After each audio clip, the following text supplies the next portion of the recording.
चरवाहा बालक और भेड़िया। एक गांव में एक चरवाहा बालक रहता था। वह रोज अपनी भेड़ों को लेकर जंगल के पास स्थित घास के मैदानों में जाता। वहां वह भेड़ों को चरने के छोड़ देता और खुद एक पेड़ के नीचे बैठकर उन पर निगाह रखता। उसकी यही दिनचर्या थी। दिन भर पेड़ के नीचे बैठे बैठे उसका समय बड़ी मुश्किल से कटता था। उसे बोरियत महसूस होती थी। वह सोचता कि काश मेरे जीवन में भी कुछ मजा और रोमांच आ जाए। एक दिन भेड़ों को चराते हुए उसे मजाक सूझा और वह जोर जोर से चिल्लाने लगा, भेड़िया आया, भेड़िया आया। वहां से कुछ दूरी पर स्थित खेतों में कुछ किसान काम कर रहे थे। चरवाहे बालक की आवाज सुनकर वे अपना काम छोड़ उसकी सहायता के लिए दौड़े चले आए। लेकिन जैसे ही वे उसके पास पहुंचे, वह ठहाके मारकर हंसने लगा। किसान बहुत गुस्सा हुए, उसे डांटा और चेतावनी दी कि आज के बाद ऐसा मजाक मत करना। फिर वे अपने अपने खेतों में लौट गए। चरवाहे बालक को गांव के किसानों को भागते हुए अपने पास आता देखने में बड़ा मजा आया। उसके उनकी चेतावनी को गंभीरता से नहीं लिया। अगले दिन उसे फिर से मस्खरी सूझी और वह फिर से चिल्लाने लगा, भेड़िया आया, भेड़िया आया। खेत में काम कर रहे किसान अनहोनी की आशंका में फिर से दौड़े चले आए, जिन्हें देखकर चरवाहा बालक फिर से जोर जोर से हंसने लगा।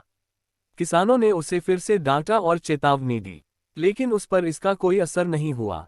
उसके बाद जब तब वह किसानों को इसी तरह भेड़िया आया कहकर बुलाता रहा। बालक के साथ कोई अनहोनी न हो जाए, ये सोचकर किसान भी आते रहे।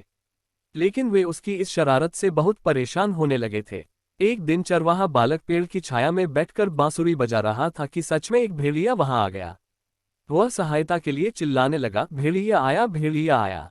लेकिन उसकी शरारतों से तंग आ चुके किसानों ने सोचा कि आज भी ये बालक उन्हें परेशान करने का प्रयास कर रहा है, इसलिए वे उसकी सहायता करने नहीं गए। भेड़िया उसकी कुछ भेड़ों को मारकर खा गया। चरवाहा बालक दौड़ते हुए खेत में काम कर रहे किसानों के पास पहुंचा और रोने लगा, आज सचमुच भेड़िया आया था। वह मेरी कुछ भेड़ों को मारकर खा गया। किसान बोले, तुम रोज हमारे साथ शरारत करते हो। हमें लगा कि आज भी तुम्हारा इरादा वही है। तुम हमारा भरोसा खो चुके थे, इसलिए हम में से कोई तुम्हारी मदद के लिए नहीं आया। चरवाहे बालक को अपनी गलती का एहसास हुआ और उसने प्रण लिया कि वह फिर कभी झूठ नहीं बोलेगा और दूसरों को परेशान नहीं करेगा। सीख: बार बार झूठ बोलने से लोगों के विश्वास पर चोट पहुंचती है और उनका विश्वास टूट जाता है।